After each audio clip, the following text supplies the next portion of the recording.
He always finds a way to go off here, and it's going to be Jared on the side of Splyce that has to find an answer, find a response to shut that player down. Splyce with one of the most inconsistent years you could think of. They've been in grand finals, they've been knocked out early. For eUnited, it's just been, I don't want to say average, it's been at the top level consistently. Now that they find themselves a must-win game. Bance wanted it to be cute to start with the sniper rifle, isn't going to work this time. Imagine he's going to change class pretty quickly, but for Splyce, all could be forgotten if they could go on a big run here at Champs, and it's Josh starting off strong with a nice double kill, looking for more. Double kill gives him control of the water street as well. Looking to see if he can find any more players on the side of eUnited, and he will as he shuts down Arsenes. Can he get the fourth? No, he cannot. So a good spree from Josh early on, as that's going to allow Splyce to earn some time inside the hardpoint. But coming around the back, who is that guy I was highlighting? It was Forsini on the side of eUnited, playing for spawns for his team and also threatening a flank. Cat over the double, looking for one more, pulls out the machine pistol, but Prestini was there. Now, keep your eyes on that main street. There's a big duel going on. Bance actually wins it. He is going to give Splyce a little bit of hope, but he recognizes he hasn't actually won control of the spawns yet. Needs to have his teammate ultimately try and win a couple of gunfights. It isn't going to happen, so Bance is left on an island by himself, back useless. You can see the pressure. eUnited recognize he's going to be there. Bance wins one. Where is that spawn going to come through? Bear that in mind. Keep your eyes on the minimap. Overall, Bance does the best he can, but Prestini now with streaks. Yep, as he secures kill on the Bance capture points, gives him enough points to earn that glide bomb. Just enough to spot Bance over towards the mid-street, but you want to earn more. Unfortunately, overstays his welcome over towards that gate cross, but at least it's still a glide bomb to work with. As eUnited, they're going to start to build themselves a lead, but we see Splyce as they start to spread themselves out on the map. Two through the gate cut, but the player coming through cold, that was Bance. He wasn't ready to pinch on in. That was a little bit too premature for Splyce to start that pinch, but fortunate for them, it's Mad Cat staying alive in the back for spawns, but here comes Clay. Here spawns with two of his own. There's Prestini chiming in as well, so it looks like this Splyce push to break into the hard point is going to fall flat, and now as we look ahead to the next hard point, you have two eUnited players already with early position. And this is a big problem because Clay won the gunfight for scrap. They also, as you said, Revan, have the early rotation. eUnited could do a whole load of damage here as Arsenes finds one, looks for the second. It's going to be Josh. Ultimately not going to find it, but Prestini, he's sneaky, sneaky man. Two players inside their hill. Is he going to be able to at least pick off one? As of both weak. In fact, there's going to be three players there now as Prestini just fighting by himself. Just for a few moments as he waits for his teammates to rotate towards him, but Splyce so far with the early time. And it's a great job by Prestini. In this situation, he's micromanaging three separate engagements, wins one, buys time for his teammates to rotate on over, and now it's Clayster who's starting to get the hot hand on this United lineup. He's on a 4-stream. Prestini somehow still alive. Keep in mind, he was fighting three players all by himself. Clay now with a glide bomb to work with and looking for more. Honestly, you could see a situation where maybe on the rotation, dependent on spawns, he may actually invest it. They do have two, but now he earns the artillery barrage. He wants to push out, try and secure the third. He's going to get information from that first glide bomb. One player running for their life, scrambling away. It was Jerd, and he has got away. Too. Prestini's dangerously close. He's like 50 points away from the glide bomb, but all he's on Clayster here as he gets fully streaked out. On a 5 spree was just an 11 spree combined between all these eUnited players currently still remaining. As Bell trying to secure spawns, big engagement there on the Jerd, but he gets quickly traded out. Meanwhile, it's Prestini, just like I was pointing out, 70 points away from another glide bomb. That's why he decided to use his initial. Streaks on streaks for eUnited, but it's been scrappy. You know, Splyce, they look to try and rotate early. They're not controlling the spawns, and eUnited are going to make them pay simply because of the extra utility, the streaks, what they've been able to earn so far in this game. They have barrels early at least. Still plenty of time, 40 seconds to be precise, and the gunfight's all going eUnited's way. Splyce, they could be spawning way out if they're not careful, but a resurgence comes through. 4 players go down. Splyce, they just break through the front door. Now with hill control, it comes down to Prestini, first off spawn. Can he win a couple of gunfights? Ultimately, he drops a team kill, comes in there as well. Arsenes from the stairs. Arsenes with 1, with 2, looking to find Jerdman, but Arsenes with the 3-piece. A wonderful break from eUnited. And his twin brother Prestini's there to follow up to clean up the fourth, as once again, the eUnited players going on some pretty big sprees. Arsenes on a 4, Prestini's starting to build on 1, but he's 17-6 at this moment in time, and right now no one from Splyce has an answer for that. Mad Cat, the only person slaying at 12-12. It's a similar story from what we just saw from Epsilon, where one member is just carrying the weight for the entire team, and nobody else has stepped up to help him out, as Arsenes now earns more streaks for eUnited. A beautiful decision to drop down, get the plus 100. A little unfortunate he isn't earning maybe more there, but now you're looking to see the fighter pilot invested by Clay, and when you have the lead this big, you have all the streaks, it's almost impossible to throw games. Yes, we have seen it though, so this one by no means over just yet. But eUnited putting their hands all over Splyce, making it look simple. The scoreboard, I mean, that tells you everything you need to know. Fellow 13 and 14, you RC's 13 and 10, but Pristini 20 and 8. You highlighted it before the game, Revan. You said this is the guy to keep your eyes out on, and he just simply hasn't disappointed. Yeah, I brought it up for a good reason. Every time I watch this team play on Underdog's Hardpoint, he's the guy that's such an explosive player, goes on these massive sprees and makes game-changing plays, bringing a lot to the table for eUnited as they're looking to go up by roughly 100 points as we're about to enter just the second set of rotations. The statue is about to pop back up. And just to reiterate to you guys, the importance of this matchup, you win, you make it to bracket play. You lose, you go home. So far, and definitely looks like eUnited the more fired up of the two. For the first rotation, 132 to 37 points. Splyce are desperately struggling here on London Docks. I think you have to look at maybe the map pool. I'll be curious to see where else we go in this series. And yeah, right. If eUnited's best hardpoint makes it through, you better hope that Splyce's best hardpoint map also got chosen. You're praying. That's for sure. If you're a European fan out there, you're desperately praying. You want as much European representation when we get to nationwide as possible, of course, when that knockout play starts. But for now, it is all eUnited. And again, Pristini, 24 and 12, double positive as it stands. RC's not too far behind at 17 and 14. Clay had a spree in terms of stat line, 15 and 11. Fellow even at 17-17. Ultimately, it's just the important gunfights that they're winning. They're all in the right places. Look, that's fine. Clay's job on this map is to sit inside the hill with an assault rifle. He's done exactly that. He's found moments where he's been able to go on these sprees. You still have a glide bomb to use on RCs, and the big thing for Clay is that he's just going positive while soaking up time inside the hill. But you look at the side of Splyce. Has Bans picked up his controller, 12 and 20? Josh went on that massive spree early on to kick off the game, but he slowed down massively at 14 and 22 as the slang just not here for Splyce, and that's what's allowed eUnited to build this now 101-point lead and growing as they take control of the Main Street hardpoint. Once again, it's the streak. The first glide bomb comes through, it breaks it. You then have a numerical advantage. You can just out-trade a little more efficiently. And again, it's just when you're earning so many streaks, it is so easy. The problem is for Splyce, they need to contest the final 18 seconds, but they also need to worry about the rotation. And if you're Pristini, you think, all right, well, I'll take this fight, 10 seconds. I'll see if I can manage to cause a bit of a ruckus. Ultimately, he decides to leave Mad Cat by himself. The big fight for the new hill currently going down. It's Fellow, who's in a 1v2. Clay there for the support. Jerd now left a few seconds later to try and win this 1v1. He's going to be tagged up, throws out the nade, wants to go for the challenge. Fellow having absolutely none of it, but the trade goes through. No one in the hill currently. It's a foot race. Bans should be there in time to contest against Pristini. Clay in the window, though. And for eUnited, this is perfect. Bleed the clock. Look at the time, Revan. 1:47. Absolutely, and this is where Splyce have to make a stand in this game. This is the money hill on this map. You have to break in, and you have to lock it down for the setup, and then secure the rotation towards the next hardpoint. These are the next two. You can chain them together and rack up a lot of time. It's the exact opportunity Splyce need to come back in this game, but unfortunately, they find zero footing inside the hardpoint. Those openings they had a little bit earlier on, as the hardpoint was just popping up, no longer there. Meanwhile, it's Pristini. He started to go back on a spree. Meanwhile, he's still double positive at 33 and 15, looking to re-earn this glide bomb. Simply has not slowed down. A tremendous performance from him and everyone else really from eUnited right there with him. We talked about Clay being relatively even, 21 and 14 now. RC's 23-21, Fellow 22-22. Just a great team effort so far from eUnited. Yeah, absolutely. These other three players, I touched upon a little bit when talking about Clay, they just have to do their job. Fill in the gaps on the map and do what you're supposed to.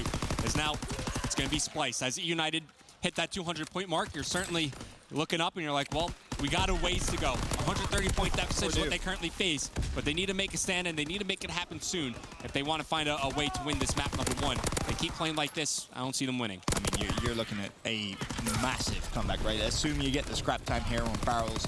You're at 110. You're still down 90 points. You then think you've got Crane to Statue to Main Street. Really, the money hill there is going to be Main Street, right? But you have to get there somehow. And to get there, you have to deny eUnited 50 points. Even if eUnited split 50-50, damage has just been done, Revan. It's not possible. That's why you don't see that many comebacks. Pristini's about to get his 40th kill, 30 and 20, by far and away the lead slayer in this game. And not only that, he also has a minute 10 seconds inside the hardpoint. And who is it from Splyce that I was hyping up to try to shut down this man, Pristini? It was Jerd. He's not been able to do that whatsoever at 22 and 29, -7 with only 16 seconds inside the hardpoint. Nobody from Splyce has showed up to play here in game one. They're currently still down by around that 100-point mark. And it seems fitting almost, right? You think about eUnited's story throughout the year. Prestini himself has raised his hand and said, yep, I've been an issue, right? I haven't been playing properly. I need to work and improve. Well, when push comes to shove and it's crunch time for eUnited, Prestini is stepping up in a massive, massive way. Almost 40 kills in map 1. He's probably going to end on that 40 bomb, or maybe even above. Because eUnited just need 30 more points. Docs, Crane, they can't win it here, but by the time they rotate to statue, it's going to be over. Funny that you bring up that 30 number, because that's the exact amount of kills right now Splyce are getting outslayed by. So just 20 more points for eUnited to close out this map 1 in emphatic fashion, as Splyce 99 points under that 100-point mark. eUnited, you know for sure right now in their comments are saying, let's 100-point club them. Don't take your foot off the gas pedal now. Fortunately, as that new hardpoint pops up, Splyce will just barely get over that 100-point mark. And at this point, they're laughing, saying, doesn't matter, we won anyway. So what's map 2, boys? What are we doing? I'm sure they've probably been talking about map 2 for quite some time, to be honest with you, Revan, because this has not been close in the slightest. As Clay looking to find his second. Down low, it's going to be Jerd. Not going to happen just yet. Of course, Splyce holding on for dear life. It's like a Band-Aid. You just got to rip it off sometimes, Revan. You know, it's all good and well just hanging on, but you know, the inevitable is surely coming in, and if it doesn't, I mean, just look at the time, right? 43 seconds, no one on the hill. It's ticking down ever so slowly. But for Splyce, unlucky from map number 1. In fact, you can't even say unlucky. Poor phrasing on my part. Outplayed, simply put. eUnited, the better team on London Docks, and to your point, we don't know what the map cycle is going to be, but if London Docks is going to go through, you better pray Splyce have a good hardpoint coming up in map 4. And just like that, the Band-Aid is going to be ripped off, and the stakes, they are simple here, friends. They are playing for second place in their group. Sween has already topped it. Whoever takes this gets that second place, and the big plays that came through going to help them get closer to that goal. When we look at eUnited, the scuff play of the game is going to be Arcedy's here grabbing a 3-piece, and you know, it's him and his brother who definitely come up big in my mind, Revan. Oh, without a doubt, Prestini went absolutely off for eUnited throughout this entire game. But here you go, eyes on Arcedy's. This is when eUnited are about to break in that 100-point mark. Splyce, they're looking to make a hold to secure the scrap time, but Arcedy's has something to say about it. Bance and Madcat shut down from behind, Jerd from the front. A good speed from Arcedy's. I believe he earns a glide bomb at the end of this. Very, very well-earned play of the game presented by Scuff, but we want to jump in here to Heretics versus Lightning Pandas and Nameless. This isn't the only the crazy scenario that's going on here. I was going to say, on Bravo, we have Game 5, Lethal versus Rise Nation. That match will determine that went to Game 5? who gets first. Yeah, I had to say it because I want to eat my words with saying that Lethal wouldn't beat Rise in Hardpoint. Credit. And they did, and they got loud. So massive credit to Lethal Gaming taking that Hardpoint. What an insane game. Yeah, Ben, at some point you said, oh, we can hear them making a ruckus. That ruckus was actually this going to a Game 5. That was what the ruckus was. I think they have brought the ruckus. Yes, a lot of ruckus. I think them getting hype maybe gave Prestini a little bit of hype, because that map 1, I don't think we talked about it enough. Prestini just had one of the best sub performances I've ever seen on London Docks. Finishes with what, like 45 kills? To 27. And then Clay, he should have got out of the hill and just got 50. Clayster also flies under the radar. He gets over 30 kills there with a lot of time inside the hardpoint line. Dude, at that 45, point. And like he had 38 when like the game like wasn't even like almost over yet. So he was just destroying. There is a lot going on right now. Yeah, there's a lot. There's a lot. Game 5 for #1 seed on Bravo. Charlie is basically, if Heretics win 3-0, 3-1, Lightning Pandas do not make it through. TK have already solidified their spot in bracket play, and it looks as if flag is going to be capped here with 1:44 still to go. Lightning Pandas will take the lead. Royalty with streaks, bear that in mind. An artillery and a fighter pilot, and working towards earning another tier 1, and ultimately overlapping. As I say that, the Lucky actually kills him, and Heretics looking for a good old-fashioned European counter-attack. No way we see another reverse sweep for Lightning Pandas with their back against the wall. I'm not going to lie. They don't need a reverse sweep. Arden. They just need 2 maps. They do not need a reverse sweep, just 2 maps. Remember? Although you'd like to win this series.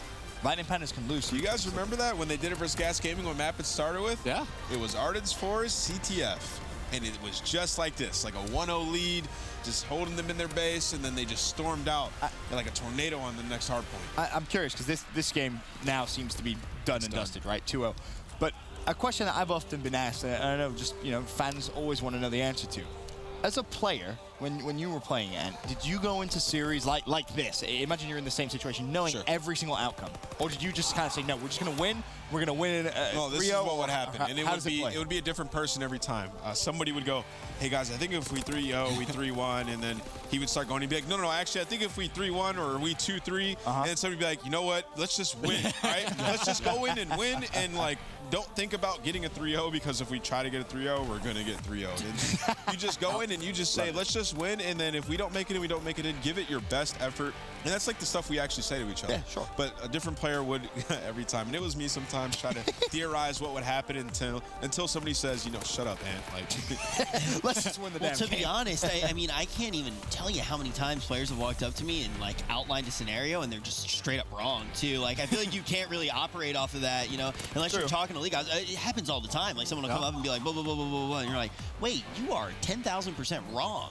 And ultimately, you got to just go in there. It just never works out how you like anticipate it's going to. Keep your eyes on that game 5. Rise 2-0 up. It's funny because we thought, oh, game 5, Lethal really could come out and you know, potentially give Rise Nation the number 2 seed here. And it's funny that this match actually goes to a game 5 because all the time on Twitter, I see the S&D kids talk about how the pros like don't really know how to play Search and Destroy and how much better they are on this game mode. And Rise Nation, you know, after dropping that hard point, obviously it comes to this situation. And Rise is one of the best Search and Destroy teams we have to throw out these S&D kids. So it's cool to see how the matchup is going to happen. And Slasher's always in those threads. He's always in there, and he goes, yeah, but there's like $10 on the line. He's like, show up to LAN and I'll show you what it's about. So you know all the Search and Destroy communities in the stream watching this match right now, probably rooting on their friends. 1-2. This is a huge matchup. If Lethal take the number 1 seed, our bracket is going to be just It's absurd. It's already absurd. I mean, that's the main thing here. And as you guys noticed, you can see that a few of those maps were getting ready. But if you want to jump on board with any of the matches that are going on, we got Bravo, Charlie, and Delta streams going on. They're all great. You got to open up tabs, guys. You got to open up all 4 tabs. It's a multi-tab kind of. It is. Many monitors. And if you only have a laptop, pull out your phone, go take your sister, your mom, your brother, and somebody's device and just watch all the games because you don't want to miss out on a second of this action. You're not wrong. It's Go borrow your mom's iPad. Absolutely. Make sure you catch all the CWL action. Oh, nice play from Looney to shut down Teddy Rex right there. It seems like he knew he was playing in that exact position. As Rise Nation, they're going to run away with that round, increasing their lead back by 2 rounds as they go up 3-1. That was beautiful. Yeah, that was. First blood for an intro. When you got a teammate, like imagine you're behind Looney, you're Slasher there, you watch Looney get first blood like that, you're like, we're not losing. What a great veto process out of Rise Nation to put them on a map like Arden's Forest. It's pretty straight up. You can't really get too tricky with it. You know, the snipers especially for a game 5. Absolutely, and when you utilize your smoke grenades well, snipers don't really come into play that much on this map, so Super's not going to be able to run that and get a bunch of picks. So I like this map choice out of Rise Nation, and it's proven to pay off here, sitting at 3-1. Look like we're going to see a quick mid-push out of Lethal Gaming here. Zaptis might be able to catch one. That's a 2-piece out of Teddy Rex. Love player that. left in the back. Should be able to close this round out. Granted, they don't give up any crazy kills to gunless, but 2v1. 2v1 situation. Still very much in their own hands. It's tough, though, when you have that top control. He's got to pick him right now. Yep, and there's the round. And I love it. Every round, Lethal win. You hear him getting loud, trying to just keep that morale up because it is fast. It is tough. I mean, you're thinking, how many times have these guys been in this situation at a LAN event? Yeah, at a LAN event, not a lot. Online, probably a lot. I don't care what you say. LAN is very different. You can tell the jitters weren't really there. They just charged straight up the middle of the map. They're playing really confident, and that's what I like to see out of a team like this. Exactly that. I think going 2-0 early in groups just gave them that confidence. I said it a little earlier. You gotta play how you play at home. Zone, you have to. If you play any to. different, you're just screwing yourself. Yeah, you got like a buffer though with how actually it is set up for the first 2 days here to actually have the groups in this more kind of intimate arena, if you will. Yeah, if we were at Nationwide right off the rip, I'm not sure if Lethal Gaming would have been in a Game 5 scenario versus Rise Nation, but I don't want to discredit them at all as they've been playing absolutely fantastic. It's just uncharacteristic to see Rise in this situation. I mean, the thing is, though, is you can kind of carry. What do you think? Do you think that they can carry momentum from being in a more comfortable environment? If they beat Rise, who knows how far they can go. I think they've done enough to gain the confidence that they need. I think so, too. The only other thing that you would expect is, all right, what did they play against a team like Optic Gaming, right? A team that's going to have a very vocal fan base. These That's are where the you can draw moments. big question marks. For sure. besides that, you have to feel so I'm confident. begging to get on the stage right now if I'm Lethal Gaming, right? I mean, this is the moment where you really do want to. I know here, obviously, this is a much smaller area, but they have a few. Wow. What? Rambi. And one thing to note is my eyes have been glued to the screen on this Lethal Rise match. Rise isn't even playing bad, right? Lethal's playing great. They're going toe-to-toe. They're playing like a world-class team in this series. You see Rambi hitting those beamer shots up top there. They're going to be in a 2v2 situation here. This is a crucial round. He's going to spot him in cabin. They're going to tag him with some shots. TJ not missing a single bullet. And now Super left in an extremely difficult clutch situation. This is where legends are made. We're going to see if Super's able to clutch this one out. No real street progression either. So he should be good. Spots him. Go for it. 20 seconds left on the clock. That cabin walk player is going to be extremely difficult to take out. Going to hit some shots on Slasher. You are so over-peak. Slasher over-peaked that. Yep. But he did get melted. But it's okay. TJ Halley, the search and destroy Don, there to clean him up. I thought for a minute TJ was going to get just terrible timing.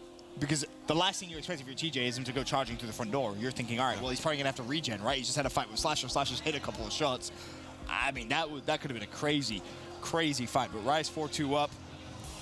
Yeah, and even though Lethal lose that game, I respect how decisive they were, especially Super in that last situation. You see no moment of hesitation for him. He pops up on the barrel spots, one inside the bomb site, immediately challenges Slasher, and even has the confidence to challenge in the first place, plus winning the gunfight after, and then immediately goes for the challenge on TJ. You love it. And here's a quick push. Zapdos has been leading the charge for this team time and time again. He's been getting taken out, but the follow-up isn't there at all. Slasher reads that like a book. Looney as well. They just stacked it. That was a blind counter. Fantastic play out of Rise Nation. They just called the blind counter. Works out perfectly. Easy round for Rise. 5-2. Before we got into this round, Nameless brought up the fact that, look, we just look at Lethal Gaming, and they are playing fantastically well. It's not that Rise is slacking at all. If they're able to play this well, Ben, what do you think their prospects actually are moving forward against a team that isn't Rise? I mean, you just don't know. Yeah, you right? don't know. You just don't know. Yeah, you're beating the best team in the game, and that's phenomenal. It really is. But there are other factors, right? Number one, consistency. Number two, nationwide. It's a different ball game. It really is.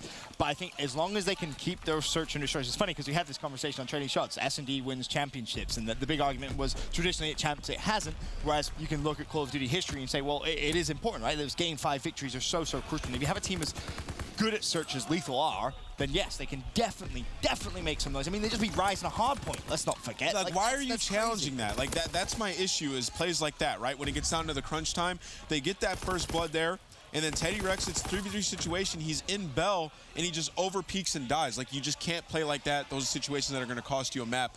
But Lethal Gaming got to hold their heads up high, fighting really well in that series, taking Rise. And that's a ton of good experience. A ton of good experience that you've just been able to get. Like I said, you beat Rise on a hard point now. You've got to feel good about that. Yes, you lose the game 5, but it's a stepping stone, right? For your Call of Duty World Championship experience, stepping stone, right? That's how it has to be kind of approached, and they will go through second. Rise will take first in their group, which sets up some interesting matches. But again, now really keep your eye on Charlie.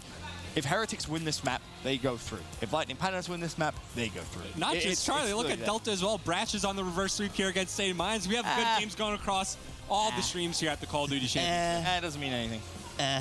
It means something to them, Ben. Great. Well, I want to know who's making it to bracket play. Lightning Panda's coming out with the Lightning here in this game number 4. Oh, yeah, look at that. Let it flow, guys. Let it flow. Oh, wait. I just realized you're no longer Spider-Man.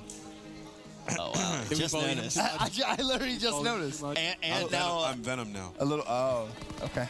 And officially feels the heat that I get every day of my life. Every day. I thought you looked nice. I thought you looked handsome. Actually, I know you Rant did. in the building. I know you did. Rant in the building. But Lightning Pandas here, they're up 124-50, so Heretics desperately need a comeback here, trying to hang on.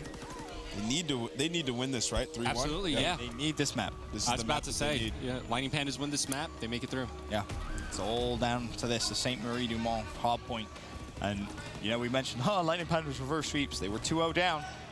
And now they force themselves Why? into this game. Why, Lightning Pandas? Why do you put yourself in this situation? Time and time again. They like to make it interesting for the fans at home. Maybe they find it fun. Yeah, that's what it is. That's You're going to run their out of entire gas. year. At some point, you're going to run out of lightning, right? Yeah, that's how that works, too. Spider-Man, a Weatherman, champion. Greek god. And now, see, here's the on gas desk. that I needed. Also, keep in mind, this day is going to get crazier as we go on. We have Ghost Gaming and Mind Freak, which is going to be an insane matchup to determine who's going to get top two. And let's not forget, we still have United Splyce. Yeah, Only one map done there. Waiting for that one to We're waiting for that to get ready, yeah. It is worth mentioning, though, if Gunjar gets streaks here, you feel like that could be just enough to put Lightning Pandas over the edges. I say that, though. Curse of the commentator. Methods shuts him down. Methods with a double, actually, in the hill. 2 seconds, so ultimately not going to get too much time, and it is Lightning Pandas with a spawn for Winery. They need one wave. If they're able to get this first wave here, it's going to be extremely difficult for Heretics to make anything happen in this game. Gunjar going to take out Methods, trying to push around for that spawn. That was a big kill. And now all they have to do is kill the players funneling through the front, but Heretics picking up some kills there in the front area. Gunjar's going to have to try to get one, help his team out a little bit. He should be able to take him out. No, Heretics breaks on through, picks up 4 kills. Fantastic that Heretics is a crucial hill. That lead was extending pretty far for Lightning Pandas. That was just really unfortunate timing for Goon right there. You can see what he's trying to do, cut off the reinforcements coming in from the front while then trying to flank the back. He knows his teammates are going to spawn up over towards back ammo, but just unfortunate timing in that situation for him. And if you want to stick with that stream, of course, it is going down on the Charlie stream. We need to turn our attention back to eUnited versus Splyce. eUnited going to be leading by 1 in this series. It's been a little while since we checked in with these guys, but the search and destroy getting started right now. Oh, it's Valkyrie. Splyce are not winning. Oh. Remember, they went like 0-9. They're like 0-9 on this map. I remember that, but it's good to see you have faith. I don't have faith. They are losing this map. Okay, well, we'll see if that will be true, statistically speaking. Where's Marky B? Does Marky B know these stats?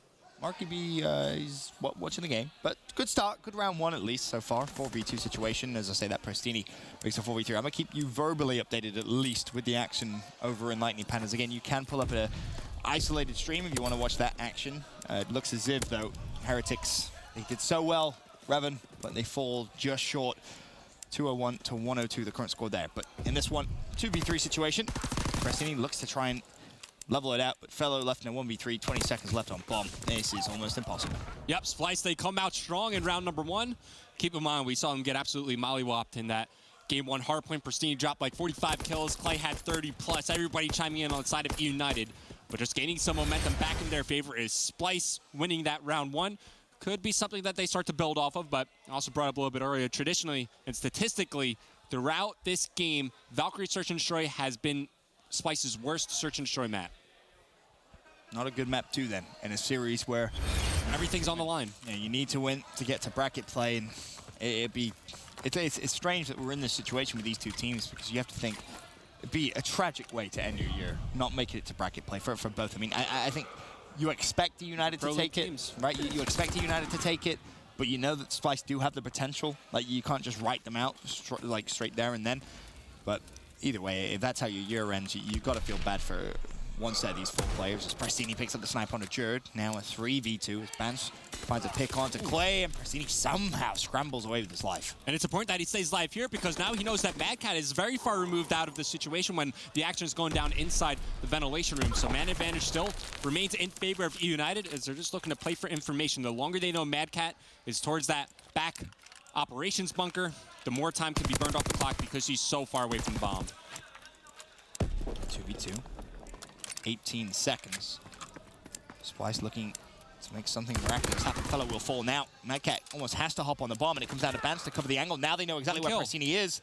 All he has to do is find the pick onto the bomb planter. Doesn't have the angle. Splyce say, Revan, throw your stats out the window. 2-0 lead.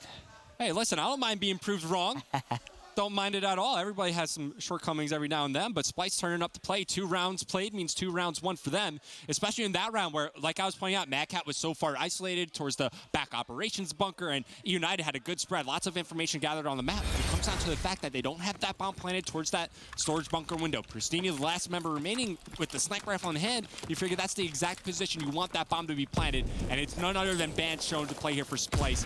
It's been a rough year for him so far, but 5-0 here with the bomb in hand, a chance for him to gain more progression towards that glide bomb. The assists will do as well. I'm sure he's happy with that.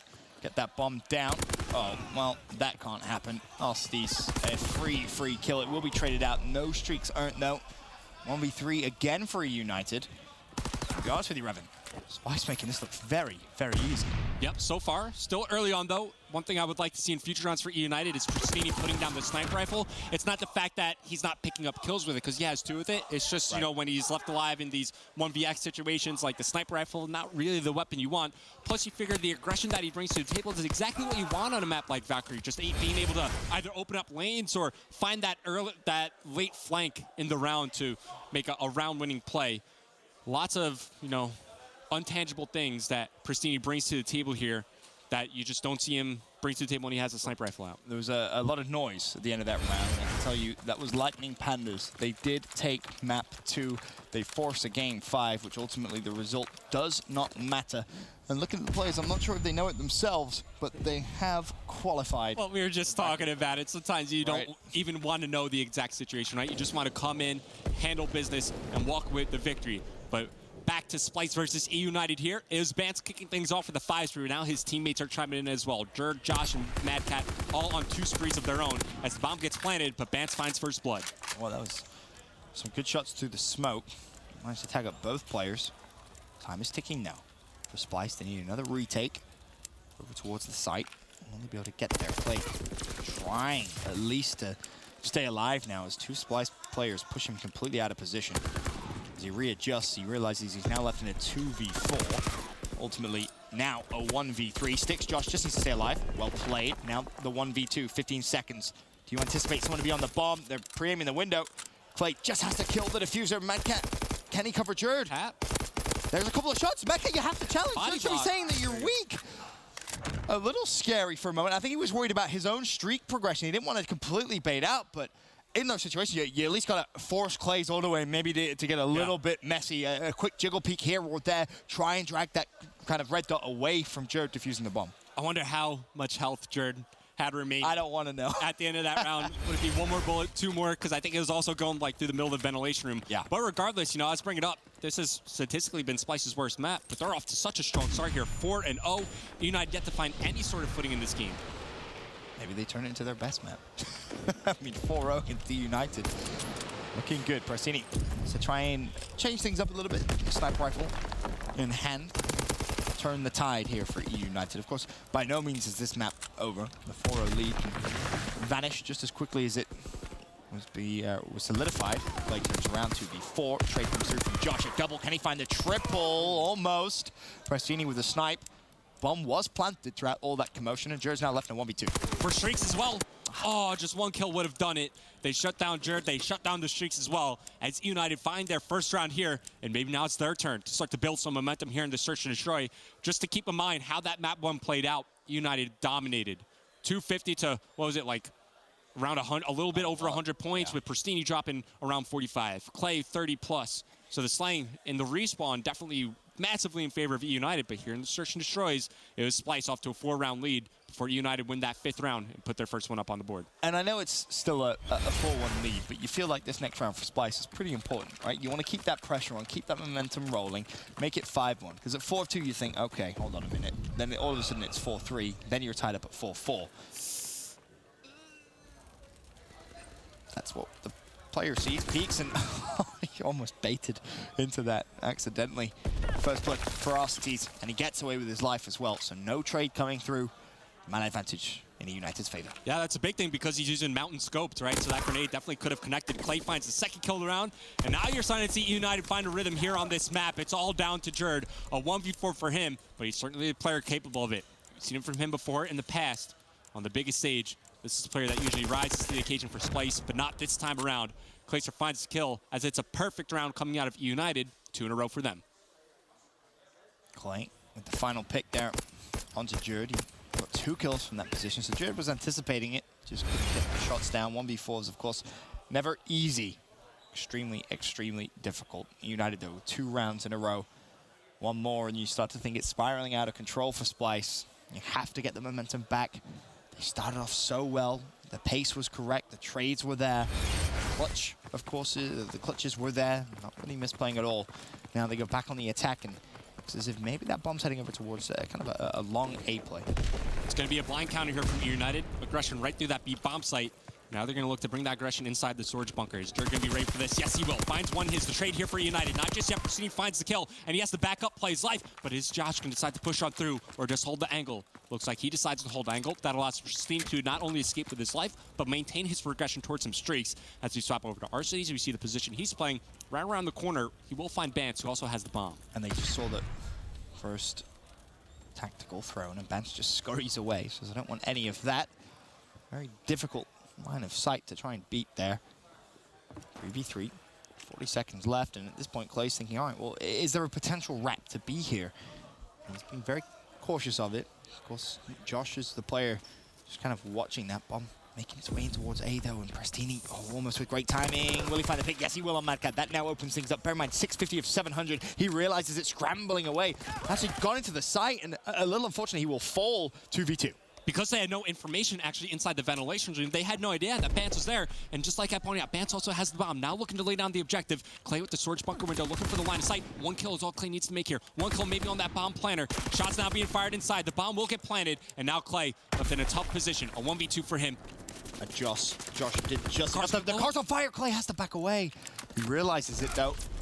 As it explodes, the hit mark comes through, and Josh could actually go for the flank. He's been set up perfectly. Instead, he just wants to hold the angle. Vance is going to call it out. Now Josh may spring into life. Instead, no one wants to just cover the angle. Clay, he's reading it very, very well, but he has to find the kills. He has to find them quickly. 24 seconds left again. Josh still doesn't want to go for that flank just yet. Clay dancing with fire, and Josh is going to pay the ultimate price. Vance peaks one final time, but Josh did enough damage for Clay to fall very, very quickly in the hands of Vance. Splyce put themselves at map point. Yeah, Josh got absolutely melted right there from Clayster, but Bance was just playing that position to perfection. Jiggle, peeking, not giving up any room to Clayster to find that kill. And it wasn't looking good for Splyce in that round, but they're able to bring it back. They also shut down Pristini from earning those streaks as they stop the bleeding for now. But Splyce now on map point. Can they find a victory here on Valkyrie Search and Destroy? Huge. Tie up the series one apiece. You then go over, of course, to the map 3 CTF. Where anything could happen, that's for sure. Looking at Clay, though, at the start of this round 8. A couple of players from Splyce lingering over towards that A site, and one, of course, over towards B. And Josh is thinking about maybe being a bit aggressive there. Number 3 on the minimap. Keep your eye over towards that B site. Doesn't want to push through just yet. Mad Cat holding the angle. Of course, he was baited into challenging earlier on, and Arcades actually managed to find a pick against him, but Josh draws first blood against Pristini. That's big for Splyce. Yeah, absolutely. Pristini's been the big performer so far this map for eUnited. And as Arcades looks away from Operation Bunker, that's exactly when Mad Cat decides to peek, gets out of harm's way, and now Splyce in prime position to close out this map. 6-2. They had the man advantage. Up 2 people. It's down to Clayster and Arcades here. Can they make it happen? Can they bring it back for eUnited? There's one. It's a good start. But there's the trade. But yeah, not the best ending potentially to this round for eUnited. Arcades, 25 seconds. Of course, he has to punt the bomb as well. Spots Mad Cat. He knows he's playing that side, but can't even find the kill. Doesn't matter. Convincing win map 1 from eUnited. Convincing win map 2 from Splyce. 6-2 on Valk. What was a just tragic map and game mode combination statistically for them. They throw the stat book out the window. It doesn't matter. They tie things up in this series, which again is a win and go through to knockout play, a lose and go home. We'll be back with game 3 after this.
Ladies and gentlemen, welcome back. Splyce versus eUnited, all tied up. We have said the stakes countless times, but it is truly down to the wire here. It really is. We are going to see each group just one more time, and then we're going to know which two teams made it and which two are not going to make the cut into the championship bracket to compete for everything that is on the line at Champs. And you know, Revan, when we went into that match, pretty much just called it based off the map selection, and Splyce is able to do it. Yeah, they were 0-8 on Valkyrie Search and Destroy. Hold up. What do you mean he called it?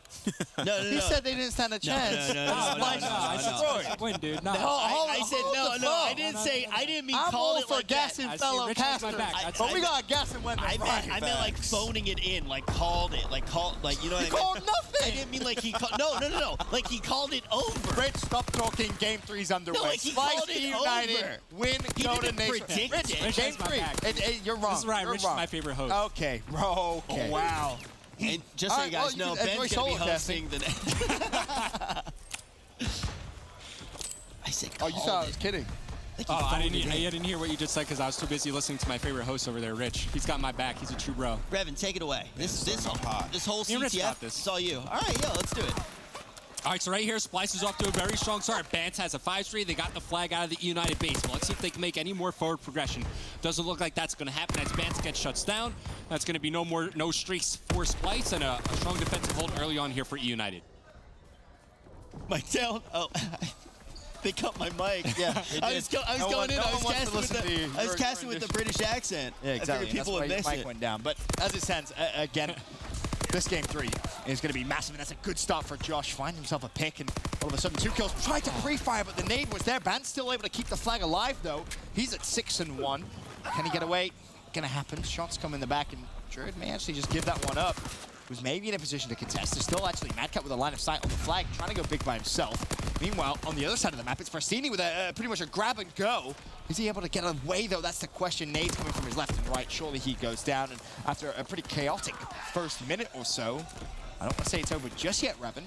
Nope, pressure still here for eUnited. Fellow in the back as he gets cleaned up. Clay's going to try to back on up, play his life. Not going to happen. Small thing that I saw from Bance as he was, starting that initial flag pull for Splyce is that as he's exiting, like through electric, what you can do is like look at the top of the door frame and like bounce the sun off of it. He knew that Arceus was trailing, so at least he could get the information and even create like a small cloud of smoke that might block vision for a second. Has the chance to possibly slow Arceus down if he's not running armor. It's something you could do to kind of like bait that trailing opponent into a grenade, like setting a trap.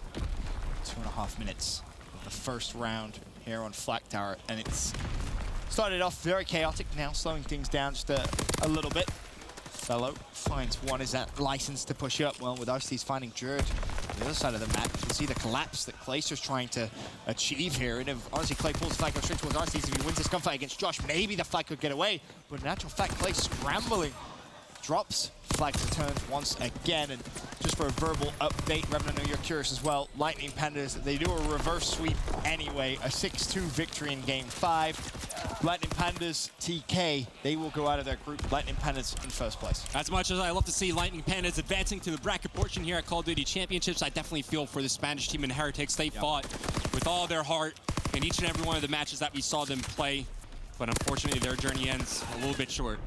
Anyway, Splyce versus eUnited still continues here on Flak Tower CTF. eUnited, strong map 1 for them. Splyce answer back, though, despite being 0-8 up until this very moment on Valkyrie Search and Destroy. They find their first victory, which leads us here. Should give them a bit of momentum as well. And it's Josh right now leading the charge for Splyce at 13-6, the standout performer for them. Speaking of him, is he going to be able to be kind of nuisance for eUnited? It's Jared, though, right now, who's by the flag and pulls it over towards maybe some team support, but again, it's the nades catching the Splyce players. It's twice that's happened. Just not able to get through and basically away with that flag. 60 seconds left, though. At the end of the first half, another nade comes through. Madcat's going to pay the price this time. Offensive kills still coming in favor of eUnited while Josh is looking for an opening. He gets flanked by Pristini.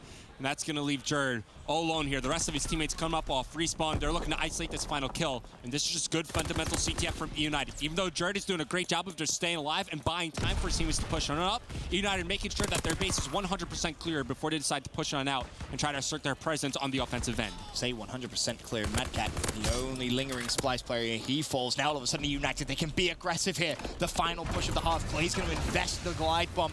Gets all the information on Splyce's location. A kill would be great with a glide. Gets it. That puts him just a little closer now towards tier 2, tier 3. Meanwhile, Arsty's trying to go big. Is Clay wanting to be aggressive here? Is he valuing the streaks more so than the flag? It seems that way. But Prasini's done wonders to try and get away. Clay watching the OE. That's 2 streaks. Flag is now down. And you saw Clay after he got tier 2, tier 3. Thought, okay, I can now play more aggressive to try and help my team with the flag. But to no avail. 0-0. At the half. It looks like it is going to end that way. This is very, very nervy Flag Tower CTF. For both teams, right? And even though at the end there, Clay essentially trades the glide bomb for his tier 2 and tier 3 streaks, I think it's a worthwhile trade in the end, but, you know, maybe that glide bomb was maybe a second or two too early. As you saw his teammates like pushing up at like the mid-map mark, maybe you could wait for them to get like inside lobby, ready to push through bottom gun. Either way, you're still going to have those score streaks to work with going into the second half. It's all tied up. No teams yet to get a cap on the board, but we already highlighted it many times leading into this series. You win, you advance to the bracket stage. Here at the Call of Duty Championships, you lose, and you go home. And you're getting one of those maps out of Josh right now if you're a Splyce. 18-8. Doesn't happen often. It really doesn't. And he's close to some streaks as well. And it's so, so important he can get at least something to try and match that of Clay, but he's going to get terrible timing. Clay's underneath him. May actually find himself a double. It could turn from worst case scenario almost to best case scenario. Has the glide. Clay's pulled the flag, and basically the return points here. The return points would be massive, but Josh peaks too slow. Oh. Clay's just doing 360s with a flag. Not sure what that is. The return goes through anyway. Jerd left man up, and ultimately all Josh has to play or play with now is that glide bump. Clay with a fighter and the artillery. Jerd has done such a fantastic job at this game at just playing his life, especially at the defensive end. But I'm going to hold my thought there. Clay with the fire pilot. He finds Sue. That's the opening that eUnited need. They have a lane blocked off, a lane left open. They should know for sure that Splyce are going to be swung up over towards the gun side of the map. Prasini rotates on over, looking to cut this off. Josh as he glide finds the kill. Oh, yeah, he's going to invest the glide bomb. I'm so surprised. I'm so surprised he gets nothing but a hit marker. I feel like that was very, very rushed. In those situations, you just have to say, all right, chalk that one up to an L. We'll now use the glide bomb aggressively. We'll wait till we get a couple of kills and then try and open up for a flag pull, knowing all they have left is an artillery barrage. It's not like they have a fighter defensively. But no extra utility for Splyce. They find themselves 1-0 down, and Arsty's dangerously close to streaks. He will not get them. Jerd finds the pick. Josh looking to roam towards the flag. Fellow. Now, his turn to do some defensive. Wow, you know what would be great for this situation if you're Splyce? A glide bomb. That would be absolutely amazing. You have players set up, ready to pitch it into the eUnited base, and every time we talk about Flag Tower CTF, it's always about that second wave of kills and how tough it is to get. A glide bomb makes it a little bit easier to get these initial kills to try to punch a hole through the defense of the opposing team. Oh, and there was a brief moment there where all of a sudden it opened up. Prasini had to go big. Not going to happen. And now Madcat scrambling away with a flag. Josh is watching the overextension. And that should surely be a flag cap unless they invest the artillery. They do. And it hits him. And the flag is smack dab right in the middle of the artillery barrage. Clay finds another one to follow that one up as he shuts down Bance. It's now eUnited as they're pressing forward, trying to get this return. Everybody's wiped off the map for Splyce. Everyone coming up off respawn. And eUnited, they go through their own artillery to get the return. Prasini sacrificed himself to return the flag.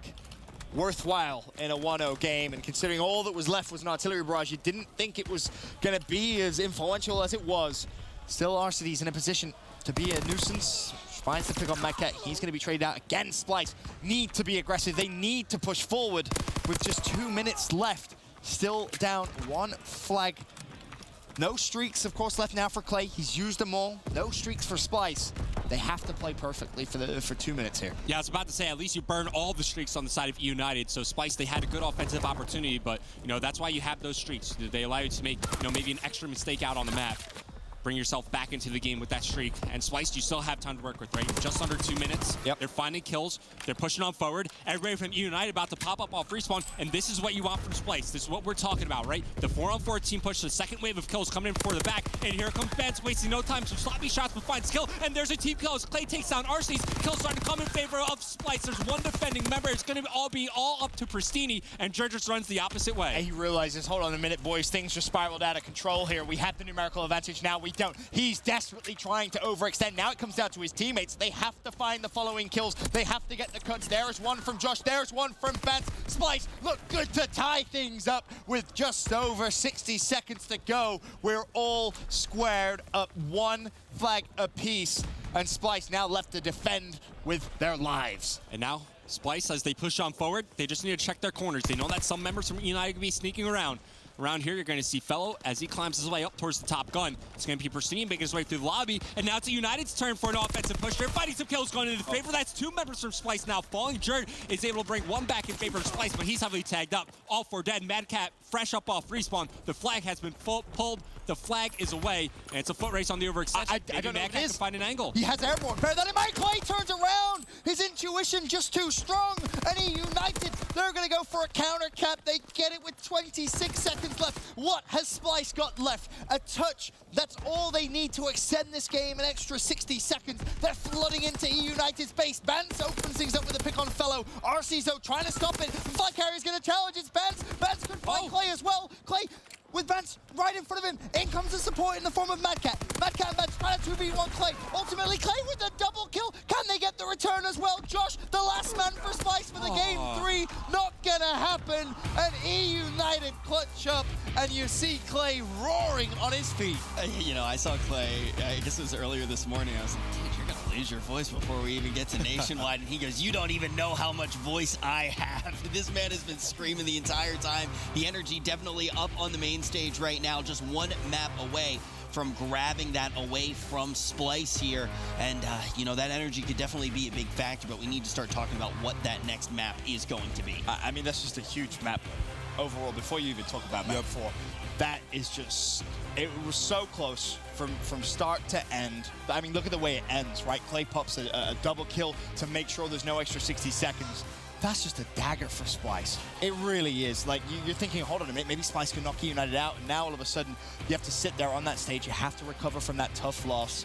It's going to be so hard for Splyce to win map. Well, yeah, because you talk about big map wins. I think Splyce probably just had one of the biggest ones that they could have had, right? I mean, as I was saying earlier, Revan pretty much said it looked like they were done and dusted before they even touched down on that map. You know, I may have said it a little bit funny, but no. Marky B, I take it back. Marky B, great map choice, buddy. You're doing a good job. But ultimately, that's a huge map win for them, right? When they're actually able to pull this down. Now eUnited has one of their own. When we look ahead to map 4, what do you expect to see, Revan? I mean, eUnited absolutely came out, you know, all guns firing in that first hardpoint map, right? On London Docks, Pristini drops like 45 kills. Clay flies under the radar with 30+ kills. I mean, it's going to be down to Splyce. Can they stay toe-to-toe with the slaying that eUnited are going to bring to the table? But not only that, you're going to need another good performance, not only from Bance, but also Jerd. It's going to take the combined power of both of them to shut down Pristini. Yeah, that was the first thing that you mentioned was like, is Jerd going to be able to shut Pristini down? And what, drops like 45 kills, Pristini does? So Jerd was not able to do that the first time around. Do you think you'll be able to do it in this next map? I mean, it's tough. Everybody at eUnited is shooting so well. Like, we just see Clayster and RCDs have big games. Like, Pristini doesn't even have to go off on that flag tower to win the map. And what I saw to that first hard point, like, I just can't expect Splyce to come in here and take a respawn. Like, the last 2 respawns, they get dominated and then they get clutched up on. Like, that's just a tough way to lose. We'll see going to this hard point. Jerd and Bance are going to both have to have big games because Pristini's on his A game right now. I think the only thing that you can really say for Splyce here is this could be the end of their World War II season. How do they want to go out? Do they want to go out getting absolutely steamrolled by eUnited, or do they still have something left? Splyce has been one of the weirdest teams all year. They've been in grand finals. They've been absolutely shockingly bad. They truly have been all over the place. Oh my. So on Bravo Station, wow. I don't know if anybody had the double screen on, but we just had a 249 to 250 game where Mindfreak was able to edge out Ghost Gaming. Wow. You don't see that happen anywhere else but COD Champs, man. What a game. Buzzo just screamed not nice words of Parasite as I thought there was an entire just riot, just crew behind it, screaming. Like, and it was, I'm pretty sure that was just a Mind Freak, guys. When I actually looked at and when I looked down at that game, it was ultimately, I believe, Ghost Gaming was leading by something in the area of like 100 points, 249 to 250, going to be the final score in favor of Mind Freak. So pretty crazy way here. But hey, look, we were talking about Jared potentially being that player who could shut down Pristini. We're seeing that stat line there for a couple of seconds as we touch down to this hard point that could end Splyce's season in World War II, Revan. All right, here we go. Valkyrie Hardpoint, as we've been highlighting, this might be the last map we see from Splyce, but both teams still fighting to advance to the bracket play portion here at the Call of Duty Championships. Jared, the player we were looking out for, you saw the stat on your screen. He's got one of the highest KDs, in fact, the highest throughout Stage 2 on this map and mode. Of course, it was this map that Splyce won, and yes, it was Search and Destroy, but they looked very much at home. Can they transfer that now over to Game 4 to force a Game 5 Search and Destroy? We shall see. Early on, though, it's eUnited with the lead. Jared looking to find Arstees. Connects with the pick. Still 25 seconds left on Vents, and that's a nice opening from Jared. He's pre-firing as well. Gets the plus 100. Good streak progression. But realistically, needs just a little bit of support here. Oh, machine pistol there. Tags up Arcee's enough for Mad Cat to move on in. But eUnited, this is what they did so well on that map 1 hardpoint, just chaining kills together and playing off the back of one another. Clay's able to find 2 as Arcee's finds 1. That equals 3 down for Splyce and allows more breathing room up on the map for eUnited. It's now talking about spawns for Operations Bunker. Well, eUnited, they have a presence here, right? Arcee's is inside the hardpoint. Although he's all alone, his teammate Fellow just spawned up right behind him. So all he has to do is play his life. Expires some time off the clock, and the reinforcements will come, and they'll help him out inside the hill. And he managed to get some good damage down as well there, and that could lead for Fellow trading out too. Does so. United just being a pain, to be honest with you, here in Operations. He's now close to streaks, 565 of 700 play. Didn't earn any on his initial spree. It was Bance that managed to shut him down. Okay. Splyce are not winning this map. Wow. Fellow's looking through walls, beaming people, earning streaks. It was rated yesterday. It's Fellow today. That was for a glide bump. Wow. Impressive stuff so far early on from eUnited, but still only equates to around a 40-point lead.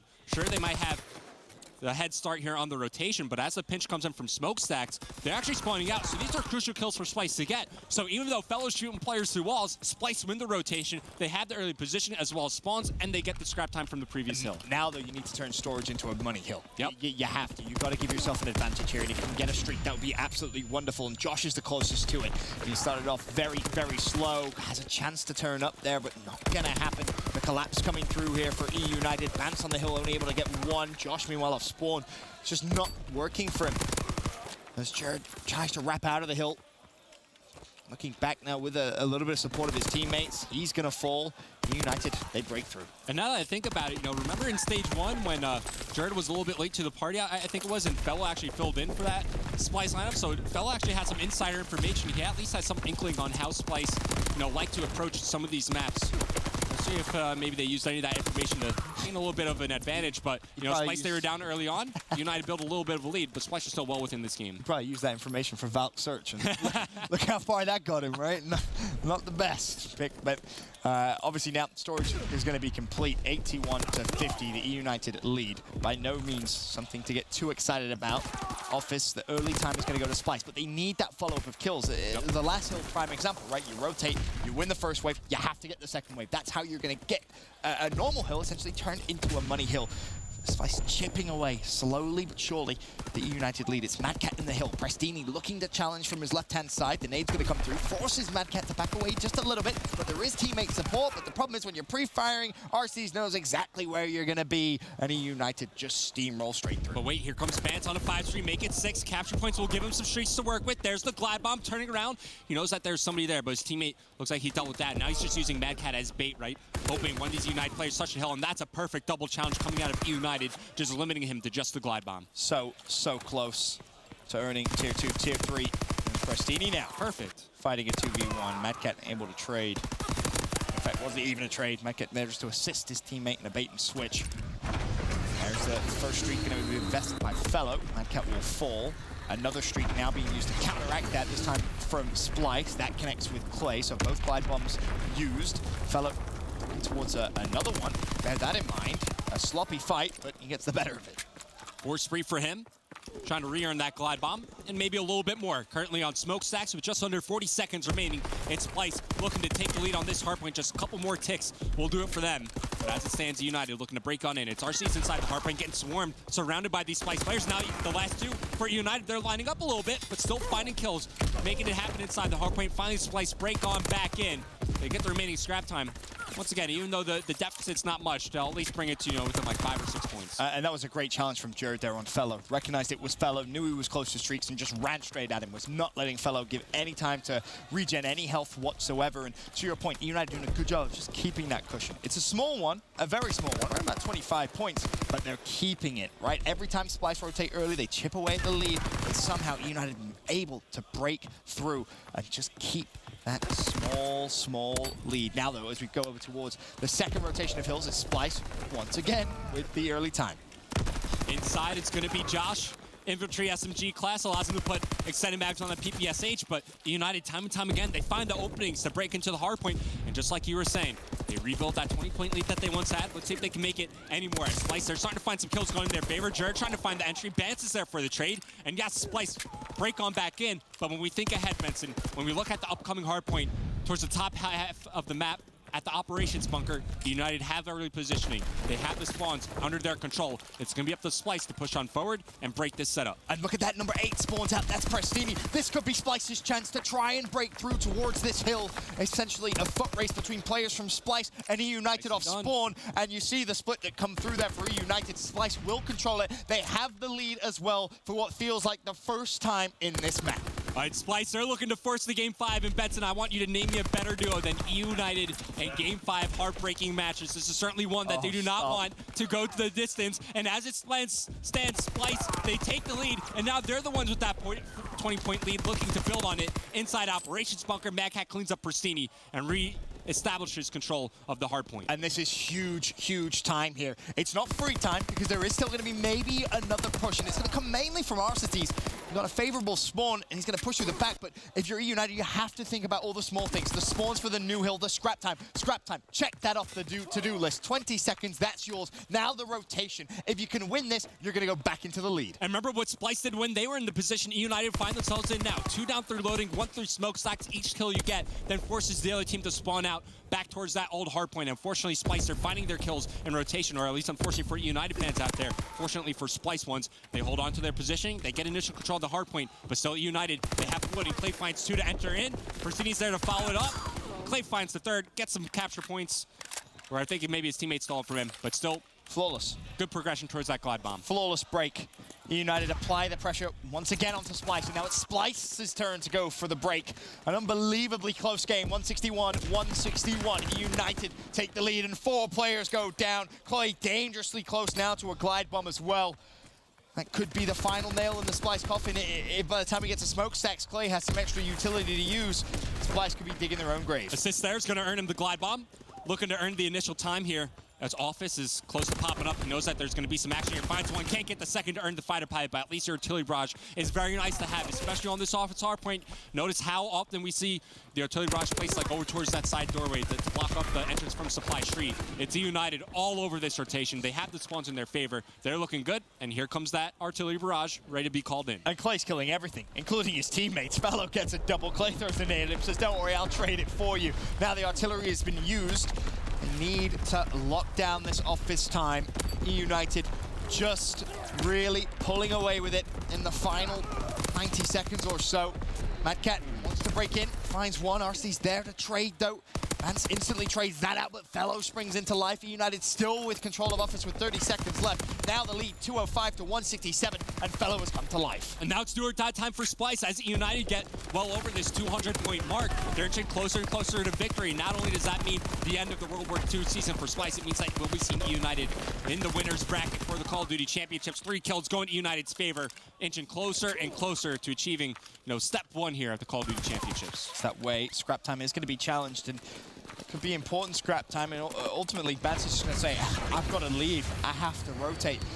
We cannot allow eUnited to get set up, but the early kills go eUnited's way. Jerd and Mad Cat, Splyce's hope here to just delay eUnited, to push them back a little bit further. And finds Arcides though with the support of Clay. He's just going to throw the nade over the top. Mad Cat shuts down Clay. Arcides wants to go for the trade. They're just playing so fast, but Bance with one. Prestini now, it's his turn to jump into smokestacks. Can he shut down Jared? Yes, he can. But again, trades left and right. And here comes the glide bomb. Clay had it in his back pocket, takes out Josh from inside the hardpoint. Splyce, they're certainly not giving up without a fight, but here comes Arcides right around the back through maps. He's going to find Bance. Can he find any more kills inside the hardpoint? You see through the X-ray vision. A couple members laying down, but the kills all going in favor of eUnited. They have enough time remaining on smokestacks to close it out. Yes, they can indeed. Splyce, they have to push. They don't have an option. They have to break through the hill. But the kills split 50-50 for now. Prestini with a double. Is that it? Is that the final nail? One more player from Splyce. It was down to Josh. He isn't going to touch the hill. And eUnited will progress to bracket play. And with that, they knock out Splyce. Their World War II season is over. What a weird season it was, too. I mean, just we settled down in one of the first open events, and we look at Splyce, and we're like, oh, it's not even a question if they're the best team in Europe. It's a question if they're the best team in the world. I mean, it was so long ago that you might forget it, and you can't be blamed for it at all. I mean, they looked